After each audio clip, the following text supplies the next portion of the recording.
Hello' everyone, আজি এয়া বোলো মই মায়ে পাপাই অলপমান খোজকাঢ়ি ওলাই যাওঁ বোলো, কিবা এটা খাওঁগৈ আৰু এনেই অলপ ফুৰাও হ'ব ন।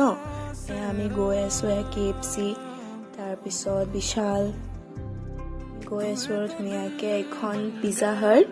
পিছত মা পাপাই ক'লে যে শৰ্মা চুটত সোমাই কিবা এটা খাই চাওঁ। ইয়াত ইমান বেছি ভিৰ আছিলে নহয়, মই এয়া ৰখি আছোঁ। চাওকচোন পেষ্ট্ৰিবোৰ, একদম কেকবোৰ দেখিয়ে খাওঁ লাগি গৈছে নহয়নে। এয়া মিঠাই।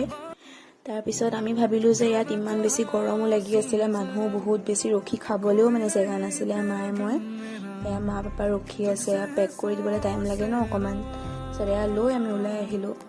এয়া ষ্টাইল বজাই পেলাই পাপাই কিবা লয় বোলে, পাপাৰ লগতে সোমালোঁ। এয়া চাওকচোন ইমান ধুনীয়া ধুনীয়া কালেকশ্যনছবোৰ আহিছে, আপোনালোকে কিবা ল'লে আহিব পাৰে।